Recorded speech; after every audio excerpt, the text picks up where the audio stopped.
We will go to 7.1.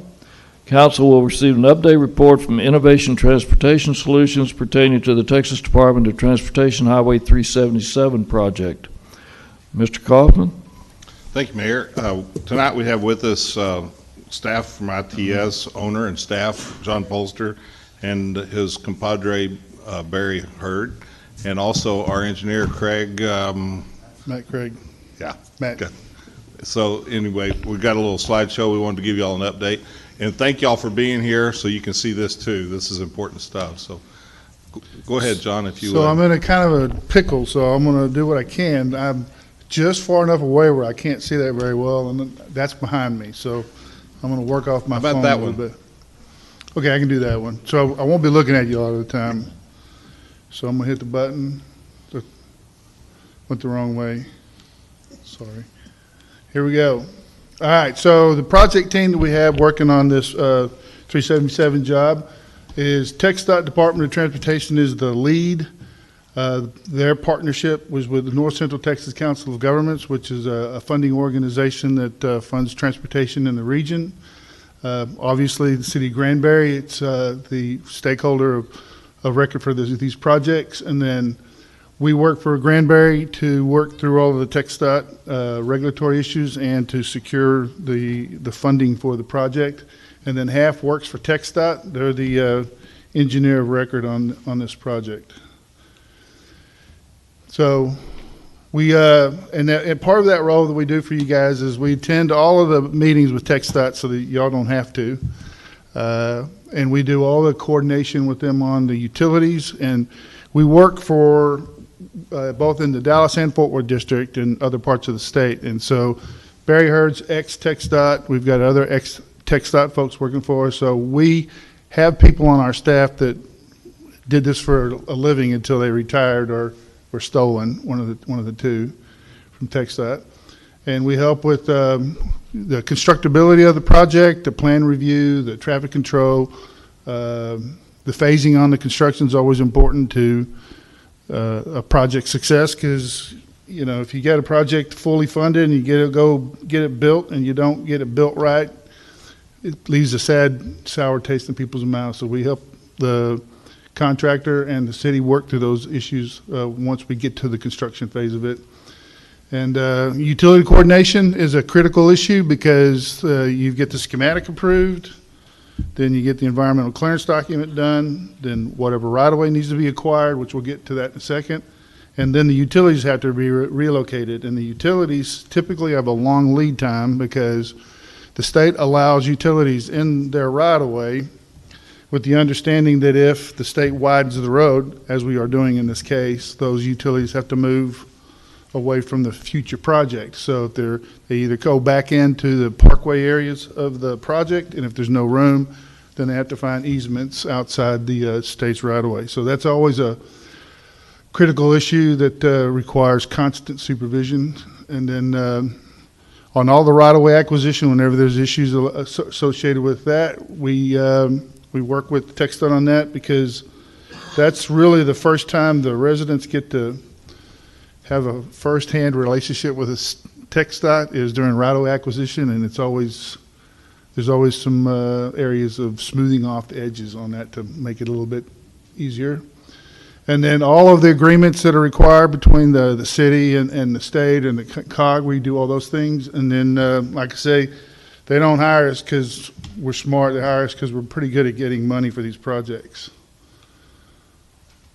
So to date, what we've done is we were able to get this project included in the no local match requirement, 10% local match. That was a phased-in approach that the state did, and we got them to agree that this was one of those projects that would not require a local match. So that's a significant savings to Granbury for that project. And then we got early on in the design, we worked with your staff. They had identified a Heather Drive drainage issue was a problem, and there was a diversion that we needed to do for the project. And we had some similar experiences in Denton County on 377, ironically, and where the state agreed to pay for the that diversion because it benefited the adjacent area, and it was easier for the state to do it than anybody else. So we got them to agree to that. A diversion that saved $2.5 million. And then, again, we're working on the traffic control. And I think what you're going to hear soon is we are working on your aesthetics. There are stuff that you have to put into the plans early on to get those types of aesthetic infrastructure ready for the project. And I think Barry's been working with you guys on that. And what we do, we would really try to push landscaping as a part of the project, but we found out that contractors that are good with concrete aren't good with plants. So what we do is after the project is completed, we do a green ribbon grant working with y'all and TxDOT, and we come in after the project and have an actual landscape contractor do the work. So we're working on that even as we speak. Okay, so it's basically broken down into 4 projects. I can't see it, so I can't tell you where the limits are, but the main one we're working on is the breakout we're going to get to in a minute. And you'll see each one of those has what's called a CSJ. And basically a CSJ is called Control Section Job Number. It's just basically a social security number for a project. That's how they identify the job. And we are currently working on the breakout, we call it. And that I think I can see. It's from Pike Drive to Overstreet, and it includes, is it a SPUI? Is that what we're doing? Yes, okay. DDI, that's right. Okay, Divergent Diamond intersection, and those are the limits of the project. It's $132 million. We've got $102 million of that so far, and we're looking at, there it is, I jumped ahead. We've got it cleared. We are working on the final plans and right-of-way acquisition. We think will be done in spring of 2026, and then the utilities will take about a year to do. And I know it sounds like we've been at this a long time, but I tell people all the time, we could get these roads built a lot faster if we could violate your property rights, not care about the environment, and not include the public. But if we have to do those things, there are a lot of hoops we have to jump through and a lot of people to make happy before we can get to actually cones going up. So it may seem like a long time, but remember there's dog years, people years, and highway years. And this is pretty fast for highway years. So we're saying it's going to start 2027. We'll have the remaining $30 million earmarked for the project by then, and because every August, I think they're fixing to approve the 25 Unified Transportation Plan in the next week or so. It's usually the end of August. And they do that every year, and they update those projects every year. And you can go from year 7 to year 1 in one cycle if you're ready to go. And we are going to definitely be ready to go. So I think this is where I stop talking and the brains come up, right? Thank you. I'll be back.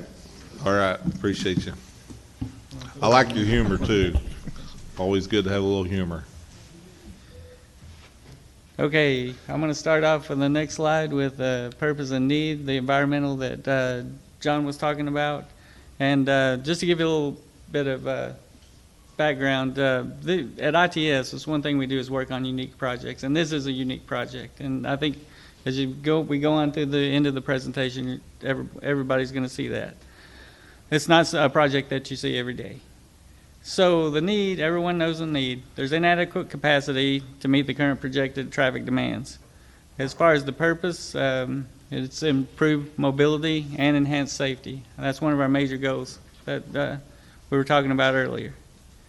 I'm going to drop back on, cover the whole corridor, and then focus in on the breakout project that's currently has just been submitted for 95% PS&E to TxDOT.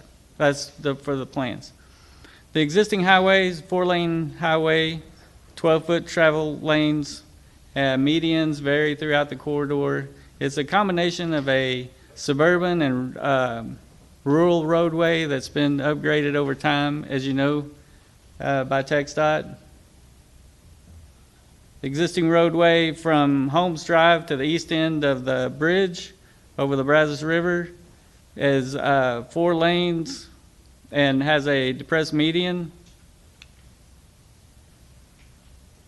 From the east end of the bridge to Whitehead Drive has a raised median.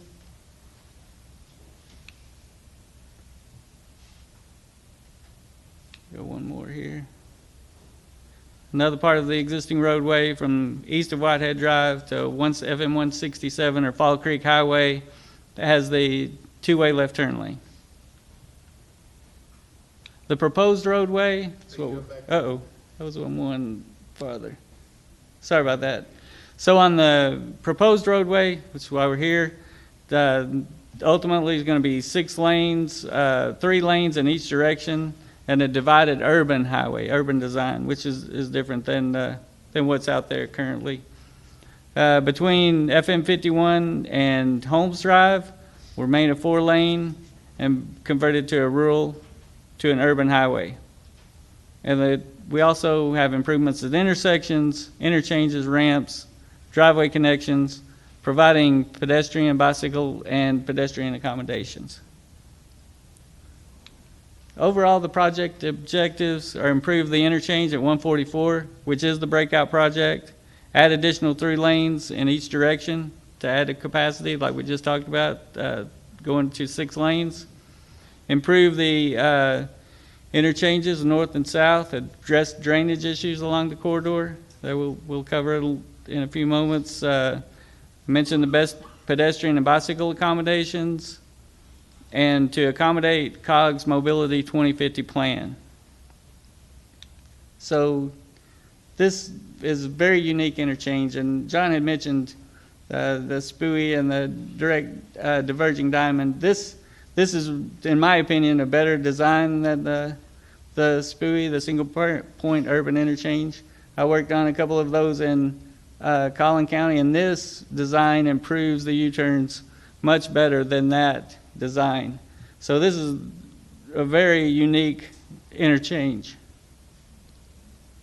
On the next slide, these QR codes go back to the public meetings and hearings that we've had, TxDOT has had recently, and we included those. As far as the right-of-way status on the breakout project, there's currently 18 parcels for acquisition. 9 of those parcels are in negotiation. 6 have been PUAs, or possession and use agreements, which means TxDOT has possession of those parcels, and 3 parcels are in appraisals. So we're 1/3 of the way through with the right-of-way. Utility relocations.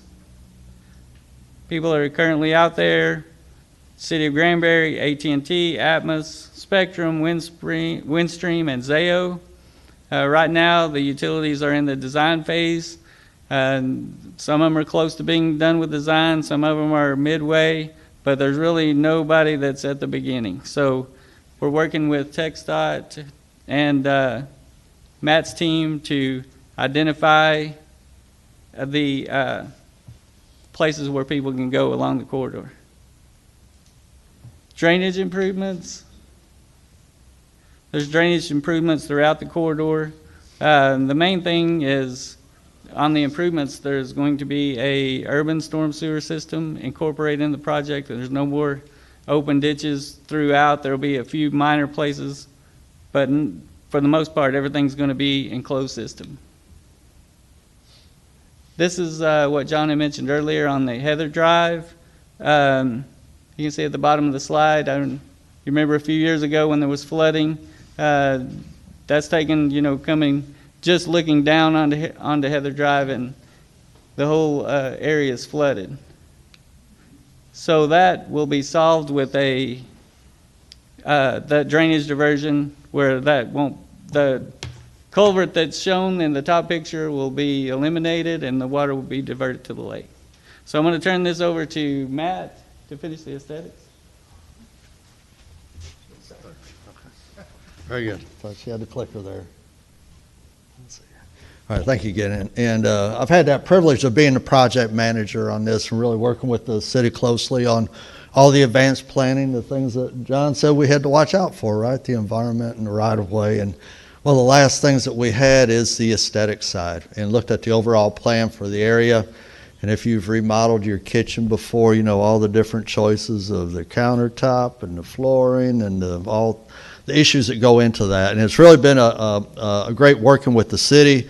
Appreciate Chris and Joanne as well, and working through the issues with TxDOT, with ITS, and coming up with an aesthetic plan that'll sets the groundwork for the rest of the improvements on 377.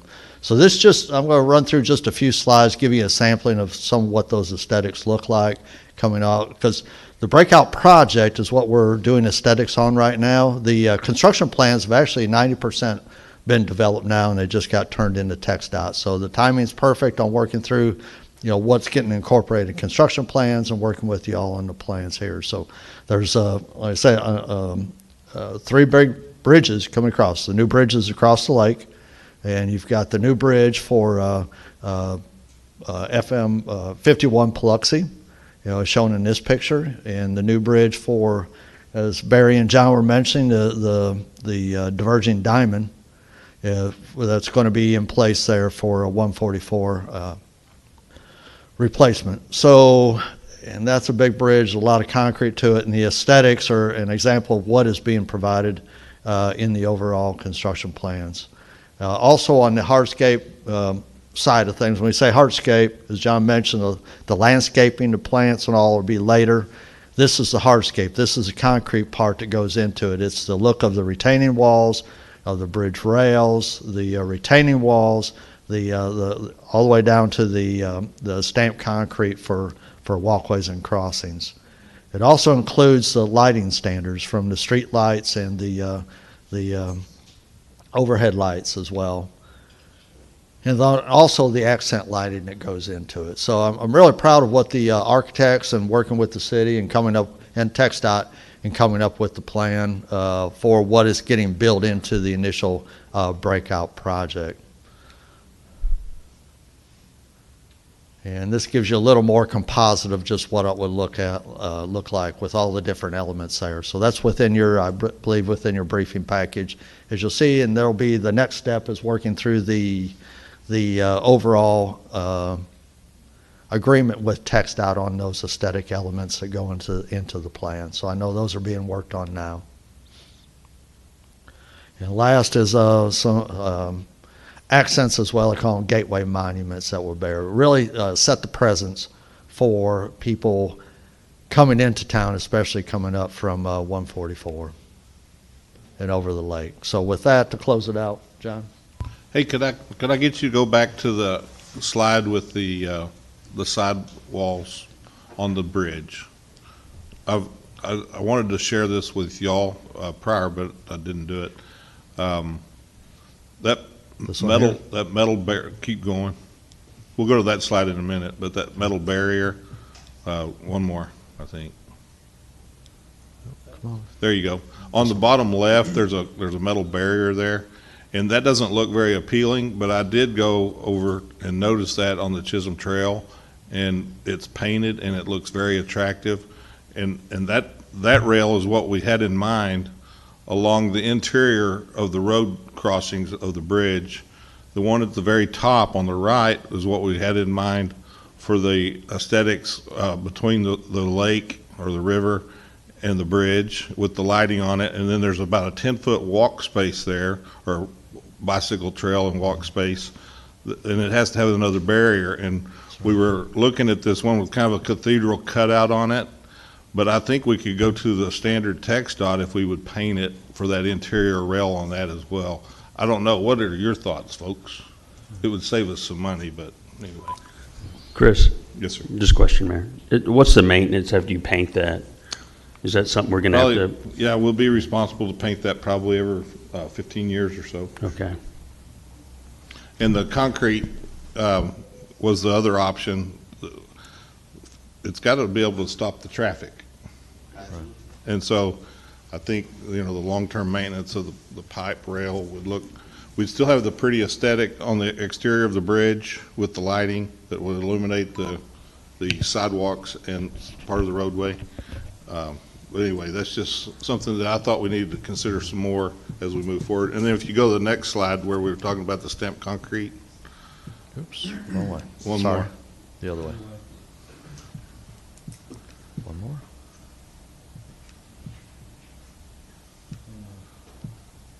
There you go. That's not necessarily the pattern that we chose, but they're using that for illustrative purposes to let you know that it's a stamped concrete product there. And it shows you the walk space and the ADA compliance and all that kind of thing. So the details are still, to get an actual picture or a rendition of what we've designed, they're working on that too. But you can see the wall underneath the bridge. That's a painted surface. The standard is a raw concrete, and so we've been working on that to beautify it. This is our gateway to our community, so we thought we needed to present it in the light of high quality and long-lasting aesthetics. The black poles were also chosen by the design team and staff, and you can see we very carefully made sure we had a historic-looking light, and we want to maintain that historic look. So we feel like the black poles would look better than the galvanized or the galvalume poles, but there's a cost difference for that, and we've got that, and we've talked about that already in the past. So anyway, I just wanted to highlight that for the folks in the audience, and also what we're talking about on that rail. So thank you. No, I appreciate that, Chris. Let's see if I can get you back. So I get to do the last part. The reason why we have to hit our mark is because if you look at the cost matrix here, since April of 2022, just in this short 2-year period, the TxDOT's Highway Construction Index has gone up 65%. So right now it's 132, and we need to hit our marks on the right-of-way, the utility relocation, because the longer this project rolls, the more that's going to impact us. So that's why when we come alongside you and we know how to run the things concurrently, the reason we do it is because typically we're facing something like that. And one other point, if you want to know what a divergent diamond is and you need some furniture, go over to the Colony to Nebraska Furniture, and that Nebraska Furniture way over the toll road, that's a divergent diamond. So if you want to practice before you get it, you can go over there. I loved it. I think that's it, right? Right, Well, John, let me just say this. We appreciate you taking us on as a client. I know you typically work with bigger cities and bigger projects. I know you've got 5 projects going on in Denton right now that are hundreds of millions of dollars, maybe billions. billion and a half. And we really appreciate you taking the time and expertise to come to our small community and helping us with this. And we feel blessed to be able to partner with you and have you on our team. Every time I come here, I tell you, I feel like I'm coming on vacation. Yeah. Well, not so much this afternoon, but today, it was beautiful. I love this place. Do y'all have any questions? It's our pleasure. I just, the timeline you showed where, it starts in 2027 and finishes 2031, that's just for that one portion? Correct, but So we it's are 3 more working on, portions. we are working with TxDOT to channel those other 3 CSJs to feather them in as well. So the problem we're having is right now TxDOT cut all of their develop authority budgets throughout the districts, and I've got certain projects in other areas where they were buying right-of-way on projects, and they just stopped buying the right-of-way because they had to move that money into construction. So we got to get through this one 2025 UTP starts in September 1st. We'll start working on the 2026, in October. And our intent is to continue to delegate those dollars to those projects through that unified process as they come online. But right now, we're fighting the fact that they're running out of develop authority. And what that means is MAT, right? They go hire consultants to do the work because they don't do it in-house. And when that budget gets cut, they have to throttle back. So we're working through the details. But yes, we are after those other three CSJs currently. But those will be outside that 4-year period. Correct. And I will tell you, as somebody that's building $200 million breakout in Louisville, another $50 million breakout in Louisville, and then a $1.5 billion breakout in Denton on one project on I-35, you want to stage them out because otherwise you break your entire community. But we are working them concurrently. You know, I might just add that early on, we had a conversation with John and Michael Morris, the executive director of Right. the MPO, Metropolitan Planning Organization, through the Council of Government. And he encouraged us to keep working in these segments, get this first one funded. Meanwhile, keep moving forward with the design and engineer, talking to TxDOT as well in that. And of course, Matt Craig and his team with Half and Associates are working on that. And so it's not just a one and done and then we take another deep breath and start again. It's going to be a continual engineering project over the next decade. And as we get more of it ready, shovel ready, and our community can handle it, then they'll move forward to let the bids and get And more to add done. to that, when, Michael makes a commitment, he sticks to it.